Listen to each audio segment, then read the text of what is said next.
नमस्कार दोस्तों, स्वागत है आप सभी का आज की इस महत्वपूर्ण क्लास में। और अपनी जो सीरीज चल रही है, जो टॉपिक प्रमुख देशों के साथ हमारा जो विदेशी संबंध, विदेशी व्यापार संबंध, पड़ोसी जो देश है उनके साथ हमारे भारत की जो नीति रही व्यापार की या शांति की या सैन्य प्रकार की, हम उन सीरीज को लेकर चल रहे हैं।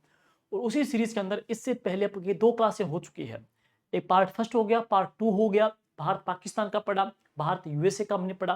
और इसके बाद में हम बात करेंगे अगला जो पार्ट अपना है, इस पार्ट के अंदर अब हम बात करेंगे भारत का पड़ोसी देशों के साथ जो रिलेशन है उसके संदर्भ में, नेपाल के साथ में, भूटान के साथ में, म्यांमार के साथ में, बांग्लादेश, श्रीलंका और अफगानिस्तान के साथ में हमारा संबंध पढ़ेंगे। मालदीव, चाइना वगैरह लास्ट क्लास के अंदर आपका मैं पूरा करवा दूंगा।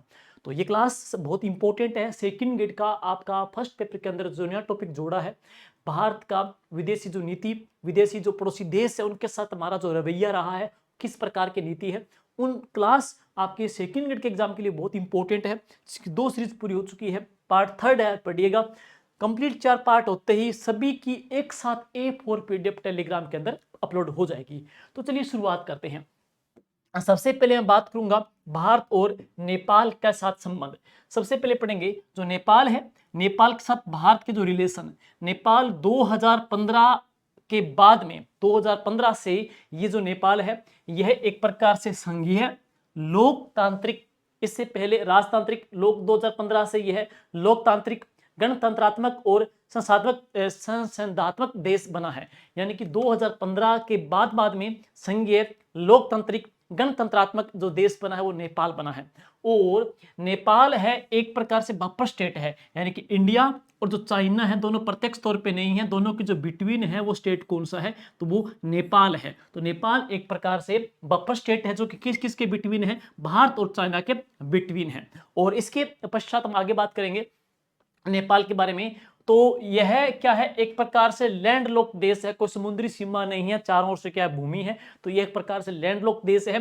भारत नेपाल की जो सीमा लगती है 1850 किलोमीटर की लगती है। किन किन राज्यों के साथ लगती है, तो उसमें 5 राज्य हैं, एक उत्तराखंड, उत्तर प्रदेश, बिहार, वेस्ट बंगाल एंड सिक्किम। तो इन 5 राज्यों के साथ 1850 किलोमीटर की सीमा लगती है। नेपाल के साथ हमारे 5 स्टेट स्थित हैं। और बात करेंगे इसमें हम पृथ्वी नारायण शाह आधुनिक नेपाल के जनक कहते हैं। तो आधुनिक नेपाल के जो जनक वो कौन है, पृथ्वी नारायण शाह है। इन्होंने एक कोटेशन या एक प्रकार से स्टेटमेंट दिया, इन्होंने एक स्टेटमेंट दिया। स्टेटमेंट क्या था, यह नेपाल है, यह दो चट्टानों के बीच में, भारत और चाइना के बीच में, दो चट्टानों के बीच में खिले हुए एक फूल के समान है। नेपाल ने 1962 के अंदर भारत और चाइना के युद्ध में बराबर दूरी रखने की नीति भी अपनाई है। तो 1962 का हमारा जो वार हुआ था चाइना के साथ में, तो इन्होंने बराबर दूरी रखने की नीति अपनाई है। और ये जो कथन है ये किनका है, पृथ्वी नारायण शाह, जिनको आधुनिक नेपाल का जनक भी कहते हैं। तो सीमा हमने पढ़ ली, 5 राज्यों के साथ में 1850 किलोमीटर की बफर स्टेट है, लैंडलॉक है। और यह 2015 के बाद में यह संघीय गणतंत्रात्मक ये एक प्रकार से कंट्री बनी है। और आगे चलते हैं इसके बारे में। 2016 में नेपाल, भारत और नेपाल के द्वारा प्रबुद्ध व्यक्ति समूह है जिसको EPG ग्रुप का गठन किया। यानी कि 2000 यहां पढ़ेंगे 2016 में भारत और नेपाल के दोनों देशों के द्वारा यहां पे एक प्रबुद्ध व्यक्ति समूह का एक EPG का जो समूह का एक संगठन बनाया, एक गठन किया है। और भारत और नेपाल के बीच मैत्री संधि जो हुई थी 31 जुलाई 1950 को, कहां पे, काठमांडू में। ध्यान दीजिएगा, इसका प्रश्न किस प्रकार से एग्जाम में पूछा गया है मैं आगे आपको बताऊंगा। देखेंगे आप, इसका प्रश्न पूछा गया एग्जाम के अंदर, अभी पीछे ही फर्स्ट ग्रेड के अंदर इसका प्रश्न पूछा गया था इस प्रकार से कि भारत और नेपाल के बीच में शांति और मैत्री संधि 1950 में जो हुई थी उनमें से कौन सा कथन सही नहीं है। तो संधि में कुल 20 अनुच्छेद दिए गए हैं। यह संधि तब तक लागू रहेगी जब तक कि किसी भी पक्ष के द्वारा 1 वर्ष का नोटिस देकर के इसे समाप्त नहीं कर दिया जाता। और संधि के ऊपर सिग्नेचर 31 जुलाई 1950 को कहां पे, काठमांडू में हुए थे। तो हमने पढ़ा है कि सिग्नेचर कब हुए थे, 31 जुलाई 1950 को संधि कहां पे, काठमांडू के अंदर हुई थी। नेपाल में भारत के राजदूत श्री चंद्रेश्वर प्रसाद नारायण सिंह ने भारत की ओर संधि पे सिग्नेचर किए। सारी बातें पढ़ेंगे, ये सारे टॉपिक में भारत और नेपाल के बीच जो संधि हुई थी ये 31 जुलाई 1950 को, 31 जुलाई 1950 कब हुई? 31 जुलाई 1950 को हुई थी। कहां पे हुई? काठमांडू के अंदर हुई थी। कथना था। नेपाल की ओर से इसमें मोहन शमशेर जंग बहादुर राणा थे जो कि पीएम, जबकि भारत की ओर से भारत के जो राजदूत थे वो कौन थे? पीछे प्रश्न में आया था। चंद्रेश्वर या चंद्रशेखर प्रसाद नारायण सिंह थे, वो भी कथन सही है। वही 31 जुलाई 1950 को हुई। कहां पे? काठमांडू के अंदर हुई थी। उसमें दे रखा था कि उस संधि में 20 अनुच्छेद थे, वो गलत था क्योंकि उसमें 20 अनुच्छेद नहीं थे। इस संधि में कुल कितने अनुच्छेद थे? तो इसमें 10 अनुच्छेद थे, बस यही उसका उत्तर था। 10 अनुच्छेद कौन कौन से हैं? शांति और संप्रभुता का सम्मान किया जाएगा दोनों देशों के बीच में। दूसरा है दोनों एक दूसरे के साथ साथ में सूचना का आदान प्रदान भी करेंगे। थर्ड जो है संधि है वो कौन सी है? दोनों के बीच में राजनयिक संबंध रहेंगे। फोर्थ है वाणिज्यिक दूतों की नियुक्ति की जाएगी दोनों देशों के बिटवीन, दोनों देशों के अंदर। पांचवा है हथियारों का आयात निर्यात भी किया जाएगा। छठी है आर्थिक विकास में समान एक दूसरे के साथ बिहेव करेंगे। और सातवां है नागरिकों को विशेष अधिकार प्रदत्त होंगे। आठवां है पूर्व संधियों का निस्तारीकरण, यानी कि इससे पहले की जो संधियां हैं उन संधियों का निस्तारीकरण किया गया। और नौवीं है ये लागू होने की जो तिथि है वो कब है? 31 जुलाई 1950 से। कहां पे? काठमांडू में है। 10वीं है संधि समाप्ति का प्रावधान था। तो इस प्रकार से कुल अनुच्छेद 10 थे। 31 जुलाई 1950 को हुई थी। कहां पे? काठमांडू में हुई थी। और अब बात करेंगे यूपीआई और एनपीआई का जो समझौता हुआ था दोनों देशों के बीच में। इंडिया का यूपीआई और नेपाल का एनपीआई दोनों का समझौता 2024 के अंदर हुआ था। इसके द्वारा क्या हुआ कि भारत का जो यूपीआई और नेपाल के एनपीआई को जोड़ा गया। भारत का यूपीआई और नेपाल के एनपीआई को आपस में जोड़ा गया, दोनों को आपस में जोड़ा गया। और मार्च 2024 से भारतीय पर्यटक नेपाल में फोन पे से भुगतान कर सकते हैं। ध्यान देना, यूपीआई सबसे पहला जो पढ़ेंगे नेपाल के साथ में, और नेपाल के बाद में दूसरा जो कंट्री है वो कौन सी? भूटान के साथ में जुड़ा है। और इसके बाद में जो इलीगल अनाधिकृत व्यापार से निपटने के लिए आईजीसी यानी कि भारत नेपाल अंतर सरकारी समिति की जो बैठक है वो कब हुई थी? 10 फरवरी 2025 को हुई थी, जिसका मुख्य उद्देश्य क्या था? अनाधिकृत जो व्यापार है उसको निपटने के लिए आईजीसी यानी कि भारत नेपाल अंतर सरकारी समिति की बैठक हुई थी। और दीर्घकालिक ऊर्जा व्यापार समझौता हुआ था दोनों देशों के बीच में दीर्घकालिक ऊर्जा व्यापार समझौता हुआ, जिसमें क्या था कि नेपाल भारत को 10,000 मेगावाट की बिजली निर्यात करेगा। नेपाल भारत को आगामी 10 सालों में नेपाल भारत को आगामी 10 सालों के अंदर 10,000 मेगावाट बिजली है वो निर्यात करेगा। इस समझौते के तहत है। एक परियोजना कौन सी? अरुण थर्ड परियोजना। ये क्या है कि भारत की SJVN एक लिमिटेड के द्वारा पूर्वी नेपाल के अरुण नदी के ऊपर 900 मेगावाट की जल विद्युत परियोजना बनाई जा रही है। और इसके तहत पोखरा में 1 मेगावाट का, तिरुसुली में 21 मेगावाट का, और पश्चिमी गंडक के अंदर 15 मेगावाट का, देवी घाट के अंदर 14 मेगावाट का इसमें प्लांट स्थापित किए जाएंगे। अब है एक योजना कौन सी? अग्निपथ योजना।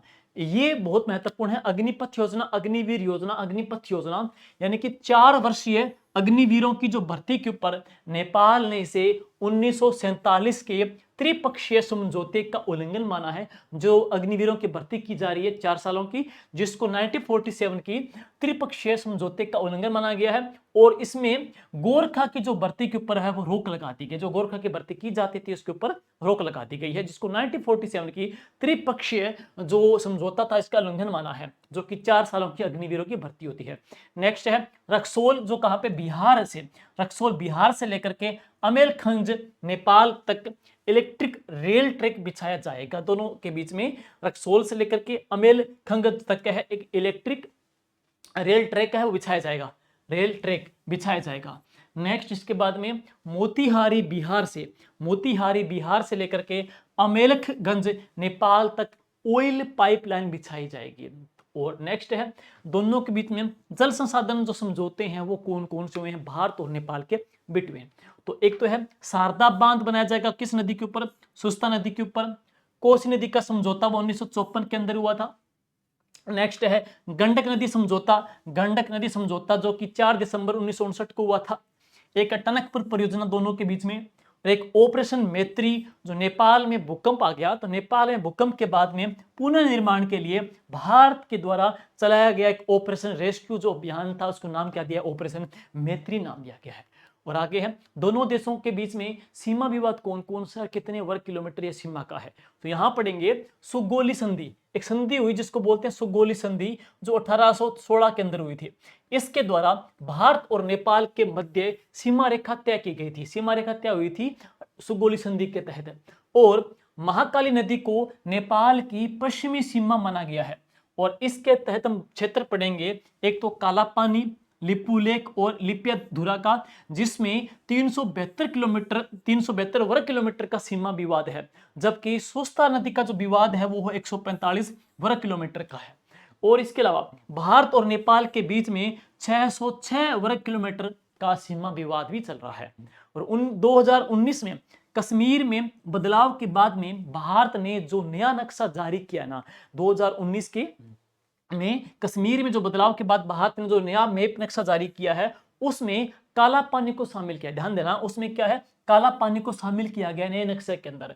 तो भारत के द्वारा नेपाल से वार्ता किए बगैर धारचूला से लिपुलेख दर्रे तक सड़क निर्माण किया गया। तो भारत के द्वारा नेपाल से वार्ता किए बिना ही धारचूला से लेकर के लिपुलेख तक है एक सड़क का निर्माण किया गया, जिसका विरोध किया गया है। और इसके अलावा नेपाल ने अपना नया नक्शा जारी किया गया, और उसमें उसने क्या किया, लिपुधारा, कालापानी और लिपुलेख को अपने संविधान में शामिल करके संप्रभु क्षेत्र इसको घोषित कर दिया है नेपाल ने अपने नए नक्शे के अंदर, जिसको भारत ने अपने क्षेत्र में दिखाया था। और इसके अलावा 2016 में नेपाल के द्वारा के.पी. शर्मा ओली ने चीन के साथ में सामरिक समझौते के ऊपर सिग्नेचर किए। और इसके बाद देखेंगे, एक दोनों देशों के बीच में अभियान और चलता है, ऑपरेशन सूर्य किरण, क्योंकि जो सूर्य किरणें हैं वो इधर से आती है, तो अभियान का नाम कर दिया ऑपरेशन सूर्य किरण। तो ऑपरेशन सूर्य किरण भारत और नेपाल की सेनाओं के बीच में, जो कि एक सैन्य अभियान है, सैन्य अभियान चल रहा है। और ये 19वां संस्करण है ना, ये हुआ था कहां पे, उत्तराखंड के अंदर हुआ था, उत्तराखंड के अंदर हुआ था, जो कि 25 नवंबर 2025 से लेकर के 8 दिसंबर 2025 को हुआ। 8 दिसंबर 2025 तक ये 19वां संस्करण था, जो कि उत्तराखंड के अंदर हुआ था। और अब है जैन जेड आंदोलन। जैन जेड आंदोलन नेपाल में भ्रष्टाचार, बेरोजगारी, राजनीतिक अस्थिरता ही चर्चा में रहा है। राजनीतिक अस्थिरता के खिलाफ सितंबर 2025 में युवाओं ने आंदोलन चलाया, जो जैन जेड आंदोलन चलाया, जो युवाओं ने चलाया था। 9 सितंबर को के.पी. शर्मा ओली ने इस्तीफा दे दिया, और सुशीला कार्की, जो कि अंतरिम सरकार से को नेपाल की पहली महिला प्राइम मिनिस्टर, जो कि 12 सितंबर 2025 में बनी थी, कौन, सुशीला कार्की बनी अंतरिम सरकार से। और 5 मार्च 2026 को नेपाल के युवा काठमांडू के पूर्व मेयर बालेंद्र शाह ने अपनी राष्ट्रीय स्वतंत्र पार्टी से ये पीएम बने, और इन्होंने के.पी. शर्मा ओली को उन्हीं के निर्वाचन क्षेत्र झापा 5 में इनको हरा दिया था। और आगे देखेंगे, 25 फरवरी 2026 को भारत और नेपाल के बीच में वन्य जीवन, पर्यावरण, बायोडाइवर्सिटी संरक्षण एवं जलवायु परिवर्तन के ऊपर है समझौता भी हुआ था। अब इसके बाद में दूसरी जो कंट्री पढ़ेंगे, भारत और भूटान। भारत और भूटान के बीच में संबंध। तो भूटान भी क्या है, नेपाल की तरह एक लैंडलॉक देश है। जैसे नेपाल भी लैंडलॉक है, भूटान भी क्या है, लैंडलॉक देश है। और भारत के 4 राज्य है, कौन कौन से, अरुणाचल प्रदेश, असम, पश्चिम बंगाल, सिक्किम से भूटान की सीमा लगती है। और आगे चलते हैं, सिचुला संधि 1865 में हुई थी, जो कि पहली संधि भूटान भारत की रियासत बनी। लेकिन 1910 इंपोर्टेंट है, 1910 की पुनाखा संधि से, ध्यान देना, 1910 की पुनाखा संधि से भारत और भूटान के संबंध शुरू हुए। तो प्रश्न आ जाए, कौन सी ऐसी संधि थी जिससे भारत और भूटान के संबंध शुरू हुए थे? तो 1910 की संधि कौन सी, पुनाखा संधि है। 1910 की पुनाखा संधि से भारत और भूटान के संबंध शुरू हुए, 1910 की संधि से, पुनाखा संधि से हुए थे। और भारत भूटान मैत्री जो संबंध है, दार्जिलिंग संधि पढ़ेंगे, 1949 की है। इस संधि से भूटान भारत का रक्षित राज्य बन गया। तो भूटान भारत का रक्षित राज्य बन गया था 1949 की संधि के तहत, दार्जिलिंग की संधि के तहत बन गया था। 1949 को भूटान भारत का एक रक्षित राज्य बन गया।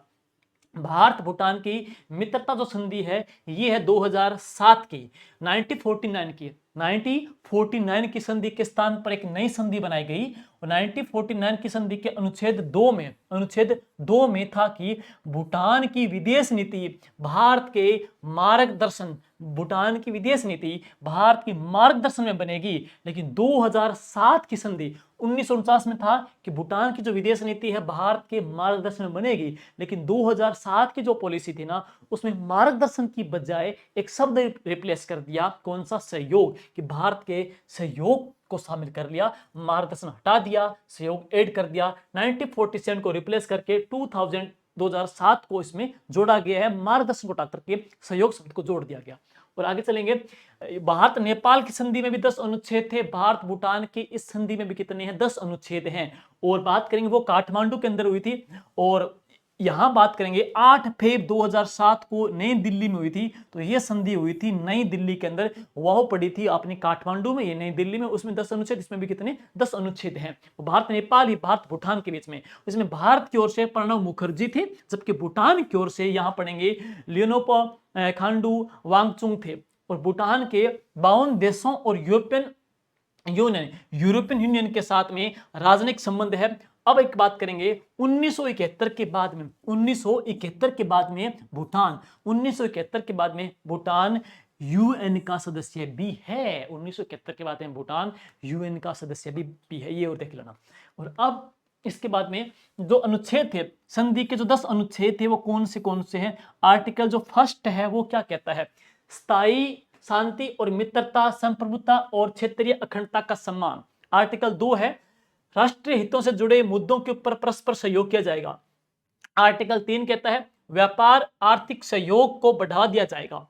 आर्टिकल 4 क्या कहता है, सैन्य सामग्री के आयात और निर्यात संबंधी शर्तें इसमें तय की गई थी। आर्टिकल 5 के अंदर है भारत और भूटान अपने अपने क्षेत्रों में रहने वाले एक दूसरे नागरिकों को समान न्याय प्रदान करेंगे। आर्टिकल 6 कहता है अपराधियों को बंदी प्रत्यक्षीकरण, एक दूसरे के जो अपराधी है वो एक दूसरे को प्रत्यर्पण करेंगे, सौंपेंगे। और आर्टिकल 7 क्या कहता है कि संस्कृति और अन्य क्षेत्रों में सहयोग किया जाएगा। आर्टिकल 8 में क्या है, दोनों एक दूसरे को आर्थिक सहयोग करेंगे। आर्टिकल 9 में क्या है, विवादों का निपटारा आपसी बातचीत से होगा।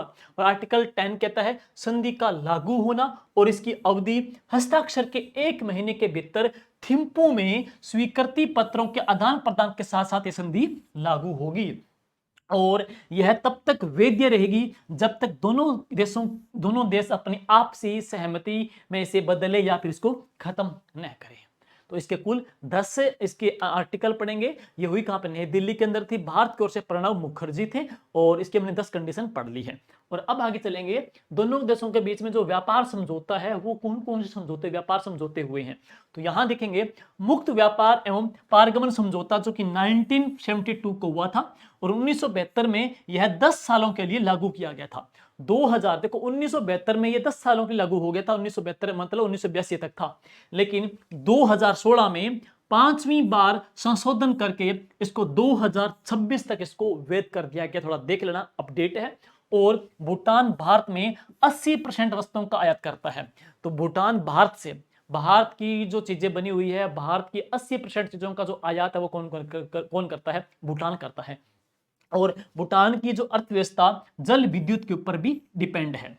अब यहां पढ़ेंगे कौन कौन सी प्रोजेक्ट है। यहां एक है ताला हाइड्रो इलेक्ट्रिक प्रोजेक्ट जो कि भूटान के चुखा जिले में वांगचू नदी के ऊपर भारत के सहयोग से निर्मित है। दूसरा देखेंगे चुखा जल विद्युत परियोजना जो कि 80 × 4 यूनिट है, जो कि 84 मेगावाट की 84 मेगावाट की यहाँ पे 4 यूनिट है, कुल कितनी 336 मेगावाट की है। और 1970 में शुरू हुई और 1991 में यह चुखा जल प्रोजेक्ट वो कंप्लीट हुई थी, जो कि 4 इसकी यूनिट चल रही है। और इसके बाद में है पुना सागहू परियोजना और अगली है डोरजिलिंग परियोजना, भारत बांग्लादेश और भूटान के सहयोग से निर्मित है। भारत ने भूटान की अर्थव्यवस्था को डिजिटल बनाने के लिए रुपे नामक ऐप बनाया है। भूटान में भीम यूपीआई लॉन्च करने वाला भूटान दूसरा देश बन गया। वापिस सुनिएगा, भूटान में भीम यूपीआई लॉन्च करने वाला भूटान दूसरा देश बन गया है। तो पहला जो देश बना था तो वह कौन सा था? तो पहला देश दोस्तों था कौन सा? नेपाल। दूसरा कौन सा जाएगा? भूटान आ जाएगा। और भारत और भूटान के बीच में 5वीं संयुक्त सीमा समूह की बैठक मई 2024 को लेह लद्दाख में हुई थी। नेक्स्ट है पेंडन सीमेंट प्लांट, यह है भारत के सहयोग से भूटान में बन रही है। इसके बाद में पढ़ेंगे पारो हवाई अड्डा, भूटान का एकमात्र अंतरराष्ट्रीय हवाई अड्डा जो कि बॉर्डर रोड ऑर्गेनाइजेशन, सीमा सड़क संगठन। और सीमा सड़क संगठन की बात करेंगे तो इसकी स्थापना कब हुई? 1960 को नई दिल्ली में। तो यह BRO के प्रोजेक्ट से बनाया गया है, जहां पे दंतक 1961 से निर्मित किया गया है। और अब हम बात करेंगे जो डोकलाम जो पठार जो विवादित है, जो कि सिक्किम, भारत और भूटान और यहां पढ़ेंगे तिब्बत चाइना के बीच के अंदर है। तो सिक्किम भारत और भूटान, और सिक्किम भारत और भूटान और चाइना के बीच के अंदर जो कौन सा डोकलाम पठार विवाद 2017 का। और नेक्स्ट है जिसके ऊपर क्या है? चीन है वो सड़क बना रहा है और आगे तो चर्चा में विवादित भी है। और अगला पढ़ेंगे दोनों के बीच में ऐतिहासिक रेलवे समझौते जो हुए थे सितंबर 2025 में। दोनों देशों के बीच में रेल संपर्क स्थापित करने के लिए एक महत्वपूर्ण MOU के ऊपर सिग्नेचर किए गए थे, जिसके तहत लगभग 4033 करोड़ रुपए की लागत से 2 रेल लिंक बनाए जाएंगे। एक तो है कोकराझार जो असम से लेकर गलेपू भूटान तक है। दूसरा है बनार हाट जो कि पश्चिम बंगाल से लेकर के साम से भूटान तक है। इसके बाद में है कि नई चेक पोस्ट पढ़ेंगे तो सीमा पार व्यापार को सुगम बनाने के लिए असम के हथिसार में एक नई इमिग्रेशन चेक पोस्ट स्थापित करने का निर्णय लिया गया है। और आगे चलते हैं जल विद्युत कूटनीति और ऊर्जा सहयोग। तो इसके अंदर पुनात संगंछू सेकंड 1020 मेगावाट के नवंबर 2025 की राजकीय यात्रा के दौरान इस प्रमुख जल विद्युत परियोजना का संयुक्त रूप से उद्घाटन है वो कर लिया गया है। तो करंट की है, अपडेट भी है, इसको आप एक बार देख जरूर लेना। और आगे चलते हैं नई ऊर्जा परियोजना के लिए ऋण। तो कौन कौन से? भारत ने भूटान में नई ऊर्जा परियोजनाओं को गति देने के लिए 40 अरब यानी कि 4000 करोड़ रुपए की रियायती लाइन ऑफ क्रेडिट LOC का विस्तार भी किया है। और आगे सामरिक चुनौतियां और सुरक्षा दृष्टिकोण। तो चीन भूटान सीमा की जो वार्ता है, चीन और भूटान के बीच में सीमा विवाद को सुलझाने के लिए जो वार्ता पढ़ेंगे तो अक्टूबर 2021 में हस्ताक्षरित 3 स्टेप रोड मैप पर भारत की पेनी नजर है। अगला पढ़ेंगे डोकलाम और सिलीगुड़ी कॉरिडोर, ये चर्चा में देख लेना। डोकलाम और सिलीगुड़ी, डोकलाम मैंने पीछे पढ़ लिया 2017 का। 2017 के डोकलाम विवाद के बाद से भारत रणनीतिक रूप से सतर्क है और डोकलाम पठार के क्षेत्रों को चीन को सौंपने का दबाव भारत के संवेदनशील सिलीगुड़ी कॉरिडोर चिकन नेक के लिए एक बड़ी सुरक्षा चुनौती बन सकता है। तो चर्चा में है, इसको अच्छे से देख लेना। डोकलाम जो पठार विवाद है भारत, चाइना और भूटान के बिटवीन 2017 का, जिसको लेकर के डोकलाम और सिलीगुड़ी कॉरिडोर जो हम पढ़ेंगे जो काफी चर्चित है, इसको आप देख सकते हो। दोनों देशों के बिटवीन जो विवाद चल रहा है उसको लेकर के जैसे कच्चा तेल श्रीलंका का हो गया या ये हो गया डोकलाम का हो गया, ये कुछ विवादित मुद्दे हैं जहां से प्रश्न कई बार क्या है एग्जाम में बन जाता है। और अब आगे चलते हैं नेक्स्ट। अगली जो कंट्री है वो कौन सी? भारत और म्यांमार की जो संबंध है। तो भारत और म्यांमार का जो हम संबंध देखेंगे वो है, दोनों देशों के बीच में सीमा कितनी है? 1643 किलोमीटर की। और राज्य कौन कौन से? अरुणाचल प्रदेश, नागालैंड, मणिपुर और मिजोरम सीमा लगाते हैं, प्लस बंगाल की खाड़ी में समुद्री सीमा लगती है। भारत शासन अधिनियम 1935 से म्यांमार का जो प्रशासन है भारत से अलग हुआ था। भारत शासन अधिनियम 1935 से म्यांमार का प्रशासन भारत से अलग हो गया। और नेक्स्ट 1948 में म्यांमार ब्रिटिश गुलामी से आजाद हो गया 1948 को। और 1951 में भारत म्यांमार मित्रता संधि हुई। तो भारत म्यांमार की जो मित्रता संधि जो हुई थी ना वो 1951 के अंदर हुई थी। और विवाद की बात करेंगे तो एक पढ़ेंगे कोको द्वीप। तो इसके ऊपर चीन सैन्य अड्डा बना रहा है जिसका भारत विरोध कर रहा है। वो द्वीप कौन सा है? कोको द्वीप, जहां पे चाइना का एक सैनिक अड्डा बना रहा है जिसका भारत विरोध कर रहा है। और इसी प्रकार रोहिंग्या समस्या काफी चर्चित रही है, काफी मुद्दा चर्चित रहा है, तो आप देख लेना ये एग्जाम में प्रश्न आ सकता है। रोहिंग्या समस्या क्या है कि जून 2012 से लेकर के भारत में लाखों रोहिंग्या शरणियों ने अवैध प्रवेश कर लिया, वह भारत विरोधी गतिविधियों में वो संलिप्त हो गए हैं। और उसके तहत भारत ने 2017 में म्यांमार के साथ एक समझौता करके इनके लिए रखाइन प्रांत आवासों का निर्माण भी किया। और नागालैंड के पृथकवादी उग्रवादियों के द्वारा म्यांमार में शरण लेना और 2015 में भारतीय सेना के द्वारा NSCN-K national socialist council of Nagaland Khaplang के खिलाफ म्यांमार सीमा के ऊपर ऑपरेशन चलाया गया। और 2017 में भारत सरकार व NSCN-K के बीच में समझौता हुआ और मुक्त आवागमन व्यवस्था, दोनों देशों के नागरिक, दोनों देशों की जो सीमा पड़ेंगे, जैसे भारत की और म्यांमार की पड़ेंगे, दोनों देशों के जो नागरिक है वो 16 किलोमीटर तक की यात्रा है कि उनको परमिशन दे दी गई है। दोनों देशों के नागरिक है उनको 16 जो सीमा है उनकी 16 किलोमीटर की जो यात्रा करने की उनको अनुमति दी गई है। और अब आगे है फरवरी 2024 में गृह मंत्रालय ने 1643 किलोमीटर की सीमा के ऊपर फेंसिंग कर दी, तारबंदी कर दी। अमित शाह जी ने ये बोला था कि हम अब यहाँ पे फेंसिंग करेंगे, तारबंदी करेंगे, और इसके लिए 31,000 करोड़ रुपए की स्वीकृति भी मिल गई। लेकिन उसमें से 1472 किलोमीटर, उसमें से 1472 किलोमीटर का सीमांकन पूरा हो चुका है। और अगस्त 2025 में यूएनसी, यूनाइटेड नागा काउंसिल व भारत सरकार के मध्य में सीमा पर तारबंदी नहीं करने को लेकर के बातचीत जो हुई, जो कि असफल रही है। बातचीत हुई लेकिन असफल रही। भारत ने सार्क में पर्यवेक्षक के रूप में म्यांमार को शामिल करने का समर्थन किया। यह प्रश्न इंपॉर्टेंट है। भारत ने पर्यवेक्षक के रूप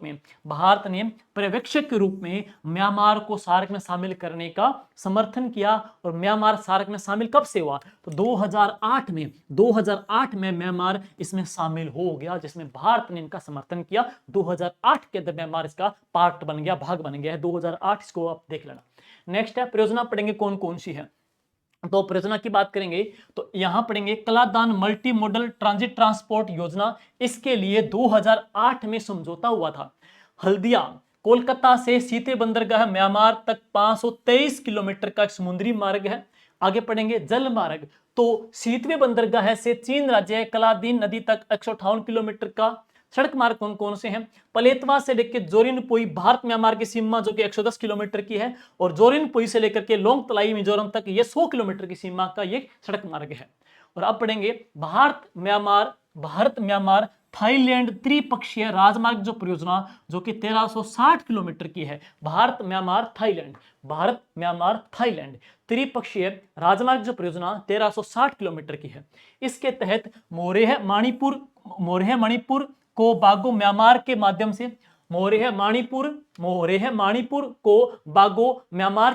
से माईसोट थाईलैंड को जोड़ेगा। और इसे अटल बिहारी वाजपेयी ने 2002 में इसको अनुमोदित किया है। नेक्स्ट देखेंगे दिल्ली हनोई रेलवे लिंक। इससे भारत को म्यांमार, थाईलैंड, मलेशिया, सिंगापुर के रास्ते वियतनाम से जोड़ना प्रस्तावित है। ऑपरेशन कौन कौन से हैं भारत म्यांमार के बीच में? तो ऑपरेशन सनराइज, यानी कि भारतीय सेना ने म्यांमार की सेना के साथ में म्यांमार में एक विद्रोही समूह के 10 शिविरों को तबाह किया, नष्ट किया है, और अभियान क्या रखा? Operation sunrise. और इसके अलावा है ऑपरेशन करुणा जो कि मई 2023 में चलाया गया। इसमें म्यांमार में चक्रवात प्रभावित लोगों को मानवीय सहायता दी, एक रेस्क्यू अभियान था, नाम था ऑपरेशन करुणा। ऑपरेशन सद्भाव जो कि सितंबर 2024 का है। इसमें तूफान चागी के बाद में आपातकालीन मानवीय सहायता प्रदान की गई भारत के द्वारा। आगे है ऑपरेशन बर्मा जो कि अप्रैल 2025 में चलाया गया। म्यांमार में भूकंप के बाद में मानवीय सहायता दी गई थी भारतीय सेना के द्वारा, और यह ऑपरेशन कर्नल जगजीत सिंह के नेतृत्व में चलाया गया था, नाम था ऑपरेशन बर्मा। और इसके बाद में है भारत और श्रीलंका के बीच में जो रिलेशन है दोनों देशों के बीच में, जाप का द्वीप है, कच्चा तीबू हो गया, लिट्टे हो गया, इसको लेकर के कौन कौन से प्रश्न बन सकते हैं। तो 4 फरवरी 1948 को श्रीलंका अंग्रेजों से तो आजाद हुआ और यह राष्ट्रमंडल का सदस्य है, सार्क का संस्थापक सदस्य है। भारत की नेबरहुड फर्स्ट पॉलिसी और विजन महासागर दोनों नीतियों में श्रीलंका का विशेष स्थान है। तो भारत की नेबरहुड फर्स्ट पॉलिसी के अंदर श्रीलंका का एक विशेष स्थान है। विवाद देखेंगे कौन सा, यहां विवाद इंपॉर्टेंट है ये, क्योंकि आगे पढ़ेंगे एक महत्वपूर्ण समझौता के तहत इसका हम आगे जिक्र करेंगे। तो तमिल मूल लोगों की समस्या, तमिल जो मूल के लोगों के साथ में भेदभाव और अत्याचार होने पर इन्होंने एक समूह बनाया, कौन सा? लिट्टे बनाया, और लिट्टे बना लिया। वह श्रीलंका की सरकार से स्वायत्तता की मांग करने लगे।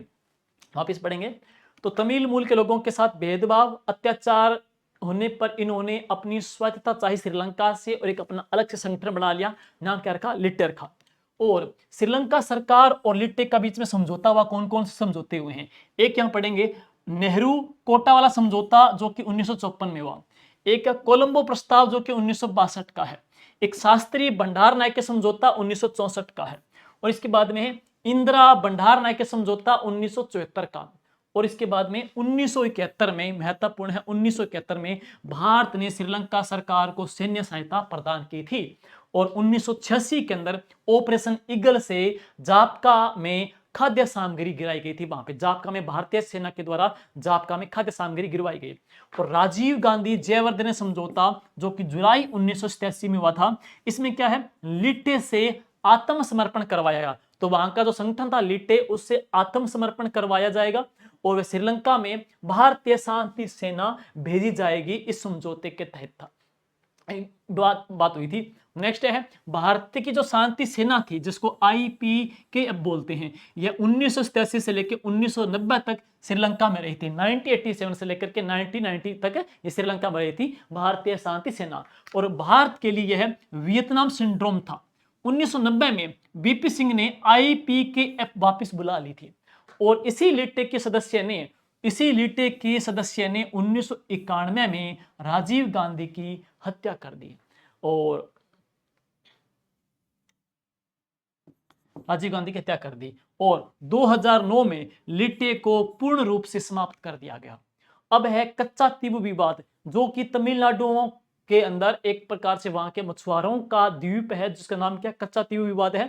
और इसमें क्या था कि 28 जून 1974 को इंदिरा गांधी ने इसे श्रीलंका को सौंप दिया था, और इसलिए चर्चा में रहा, वहां के लोगों ने विरोध भी किया, और यह 1 वर्ग किलोमीटर का द्वीप था। तो कच्चा तीबू विवाद, जिसको तमिलनाडु के मछुआरों का द्वीप भी कहते हैं, जो कि इंदिरा गांधी ने 1974 को श्रीलंका को सौंप दिया, जो कि 1 वर्ग किलोमीटर का विवाद था, कच्चा तीबू विवाद। अब है हबनटोटा द्वीप। हबनटोटा द्वीप जो कि श्रीलंका ने इसे 99 वर्ष के लिए चाइना को लीज के ऊपर दे दिया, जिसका भारत ने विरोध किया है। आगे है परियोजना कौन कौन सी, Shampur power project, Shampur power project जो कि NTPC और सीलोन इलेक्ट्रिक बोर्ड की सहायता चल रही है। HVDC ग्रिड इंटर कनेक्शन 2030 तक चलेगी ये। एक दाम्बुला वेयर हाउस, एक माही ओमान थाई रेलवे लाइन का उद्घाटन किया गया, सहयोग तो श्रीलंका के सहयोग से सेतु समुद्रम नौवहन नहर परियोजना भी चलाई जा रही है। अब आगे है दोनों देशों के बीच में सैन्य अभ्यास कौन से हैं, स्लाइनेक्स यहां पढ़ेंगे, भारत और श्रीलंका के बीच में एक नौ सैनिक अभ्यास है, इसका नाम रखा गया है। दूसरा कौन सा है, मित्र शक्ति है। अब पढ़ेंगे भारत और श्रीलंका के मुक्त व्यापार समझौते कौन कौन से, ISFTA 28 दिसंबर 1998 को इसके ऊपर सिग्नेचर हुए थे, और यह 1 मार्च 2000 से प्रभावी हो गया। इसमें क्या है कि भारत के द्वारा किसी देश के साथ में किया गया पहला विपक्षीय मुक्त व्यापार समझौता, और फरवरी 2024 में श्रीलंका में UPI की शुरुआत होगी। तो श्रीलंका में UPI की शुरुआत कब हुई, फेब 2024 से शुरुआत हो गई। भारतीय रुपया को श्रीलंका में नामित विदेशी मुद्रा। और अब है करंट के इसमें पहलू कौन से जुड़ सकते हैं, ये अच्छा प्रश्न बन सकता है। इसमें करंट से जुड़े हुए मुद्दे कौन कौन से हैं, तो 3 से लेकर के 6 अप्रैल 2025 को मोदी जी की श्रीलंका की यात्रा रही थी, और मोदी को श्रीलंका का सर्वोच्च श्रीलंका मित्र भूषण दिया गया, श्रीलंका का सर्वोच्च श्रीलंका मित्र भूषण इनको दिया गया। और नेक्स्ट मोदी ने अप्रैल 2025 तक श्रीलंका की 4 यात्रा कर चुके हैं। अप्रैल 2025 तक मोदी जी श्रीलंका की 4 यात्रा कर चुके हैं। और AI इम्पैक्ट समिट सर्वजन हिताय सर्वजन सुझाय सम्मेलन में श्रीलंका राष्ट्रपति अनुरा कुमार दिसानायके दिल्ली आए थे AI समिट के दौरान, और देवीनमोरी अवशेष भगवान बुद्ध के अवशेषों को जो कि गुजरात से मिले कि श्रीलंका में प्रदर्शनी। और है अब है भारत और अफगानिस्तान के बीच में संबंध, जो कि अंतिम है आज की क्लास का। हम पढ़ेंगे भारत अफगानिस्तान के बीच में जो सीमा रेखा खींची गई थी 1893 को, नाम है डुरंड रेखा, और 9/11 का आतंकी हमला 2001 के अंदर हुआ था, उसका संगठन पढ़ेंगे कौन सा, अलकायदा कहां का, अफगानिस्तान का से जुड़ा हुआ है। तो अलकायदा ने USA वर्ल्ड ट्रेड सेंटर के ऊपर हमला किया। प्रतिक्रिया के अंदर जवाबी कार्रवाई के अंदर USA ने ऑपरेशन एंड्यूरिंग फ्रीडम 2001 से लेकर 2014 तक चलाया था, और 2001 में अफगानिस्तान में तालिबान का अंत व लोकतंत्र की शुरुआत हुई, और जो कि 2020 तक रहा। अब है दोहा समझौता जो कि 29 फरवरी 2020 को हुआ, और अमेरिका व तालिबान के बीच समझौता हुआ, और यूएसए ने अफगानिस्तान छोड़ दिया, यूएसए ने अफगानिस्तान छोड़ दिया। अब है 15 अगस्त 2021 को तालिबान ने पुनः अफगान के ऊपर नियंत्रण कर लिया। भारत और अफगानिस्तान के मध्य पहली मैत्री संधि कब हुई? 1950 में। तो भारत नेपाल की, भारत भूटान की, भारत श्रीलंका की, भारत म्यांमार की, भारत अपने पढ़ेंगे अफगानिस्तान की मैत्री संधि जरूर देख लेना। पहली संधि क्या हुई, उस संधि के हस्ताक्षर क्या थे, संधि की ओर से, उनकी ओर से, इंडिया की ओर से राजदूत या पीएम कौन थे, सिग्नेचर जो किए, और संधि के जो समझौते थे, जो अनुच्छेद थे, वो आप एक बार जरूर देख लेना। और इसके बाद बात करेंगे कंधार हाईजैक, कंधार विमान हाईजैक जो हुआ 99 के अंदर। 1999 में काठमांडू में इंडियन एयरलाइंस का विमान तालिबान ने अगवा कर लिया। 2005 में भारत ने अफगानिस्तान को सार्क में शामिल करने का प्रस्ताव रखा और 2007 में अफगानिस्तान सार्क का 8वां सदस्य बन गया। तो अब सार्क का 8 सदस्य अफगानिस्तान बन गया, जो कि 14वें शिखर सम्मेलन नई दिल्ली में शामिल हुआ। जनवरी 2025 में पुनः भारत और अफगानिस्तान के बीच में वार्ता शुरू हुई और भारत के विदेश सचिव थे विक्रम मिस्त्री और तालिबान विदेश मंत्री थे आमिर खान मुत्की। अप्रैल 2025 में पहलगाम आतंकी हमले की तालिबान के निंदा की। तो अप्रैल 2025 में पहलगाम आतंकी हमले की तालिबान की निंदा की। जनवरी 2026 में भारत ने पुनः काबुल में पूर्ण दूतावास खोल दिया। और अब है बगराम एयर बेस। 2025 में यूएसए ने इसके ऊपर नियंत्रण की इच्छा जताई, जिसका भारत ने विरोध किया। समझौता, अक्टूबर 2025 में समझौता हुआ। काबुल में 30 बिस्तरों का अस्पताल खोला जाएगा। पक्तिका खोस्त में 5 मातृत्व स्वास्थ्य क्लिनिक खोले जाएंगे। बजट 2026-27 में भारत ने अफगानिस्तान के लिए विकास सहायता 50 से बढ़ा करके 100 करोड़ से 150 करोड़ कर दी है। विकास सहायता वो 100 करोड़ से कितनी कर दी, सीधी 150 करोड़ कर दी है अफगानिस्तान के लिए। और heart of Asia Istanbul process, heart of Asia Istanbul process के बारे में पढ़ेंगे। इसकी स्थापना कब हुई? इसकी स्थापना 2 नवंबर 2011 को इस्तांबुल तुर्की में हुई थी। यह एक मंच है जिसमें अफगानिस्तान और उसके पड़ोसी देशों के मध्य सुरक्षा एवं राजनीतिक और आर्थिक सहयोग को प्रोत्साहित करने के लिए वर्ष 2011 में प्रारंभ किया गया। इसका उद्देश्य क्या है? अफगानिस्तान को स्थिरता और समृद्धि प्रदान करना है। और इसके 3 आधार स्तंभ है। एक पढ़ेंगे राजनीतिक परामर्श, विश्वास निर्माण उपाय, और तीसरा पढ़ेंगे क्षेत्रीय संगठनों के साथ में समझौता। Heart of Asia Istanbul process में 15 भागीदार देश, 17 सहायक देश और 12 क्षेत्रीय समर्थक और अंतरराष्ट्रीय संगठन शामिल हैं। भारत भी इसका एक सदस्य राष्ट्र है।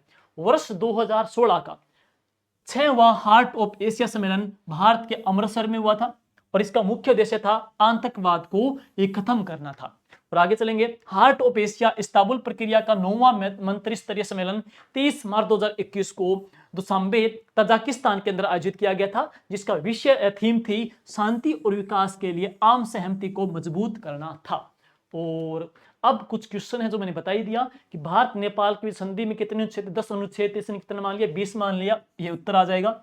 इसी प्रकार भारत नेपाल की संधि पढ़ेंगे, उसमें 10 अनुच्छेद में से कौन सी धारा है जिसमें व्यापार संबंधी विशेष सुविधाएं प्रदान की गई थी? 7, 8, 9, 7 के अंदर व्यापार संबंधी है, तो 7 में व्यापार संबंधी कुछ प्रश्न पूछे गए थे। तो इस प्रकार से है। एक क्लास आपकी और आएगी जिसके अंदर हम मालदीव और चाइना के साथ संबंध पढ़ेंगे और फिर आपकी 4 पार्ट के अंदर क्लास कंप्लीट होते ही इन चारों की समग्र हम A4 PDF टेलीग्राम जी की विद्या के जांगीर में डाल देंगे। Thank you.